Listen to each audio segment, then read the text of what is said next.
managers are responsible, not HR. HR is there to help, from hiring to exit.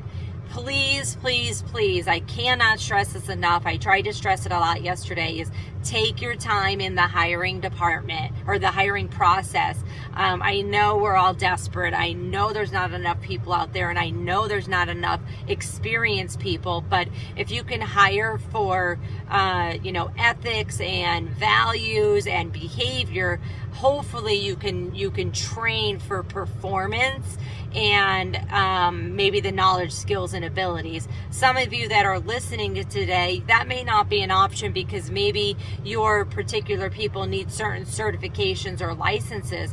Well, even take a step back there and say, okay, well, can I train for them so that I can help get them ready in the next 3 to 6 months to take that certification test to get the certification. So rethinking our candidate base.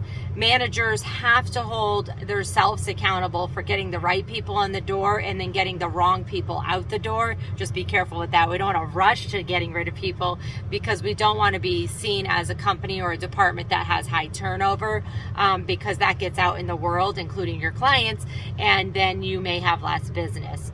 HR is there to help you and advise and hopefully keep you out of court or just, on the internet where all things get spread and it's not always true.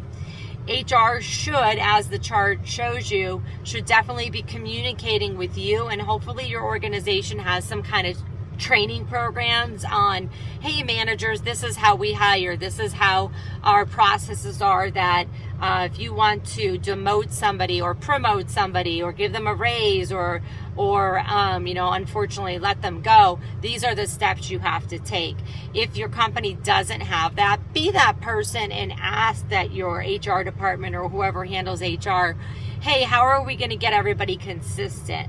Start stepping up to the plate. Remember, committees are great. It could be a management committee where a few managers get together and say, this is how we've done it in the past. This has worked. This is what has not worked. And then somebody documents it.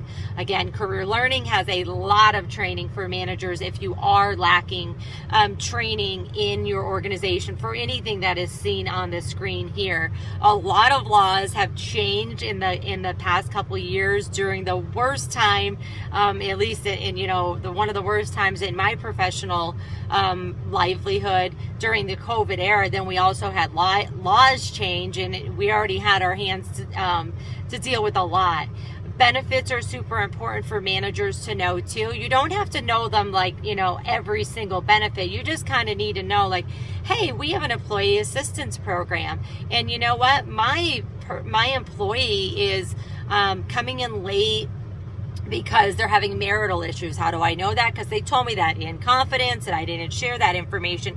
Let me go and get the flyer or the card or the website or the phone number and give it to my employee. Let them take half a day off and say, hey, you can go and call the employee assistance program for free or whatever the cost is. And I want you to work out your issues and come back to work less stressed. So that's why it is important for you to know the benefits at least a little bit, so you know where to send them. At least also know, I know we have these. Let me go ask somebody else in the company who knows more. Not completely pawning off your responsibilities, but just getting educated on what you have.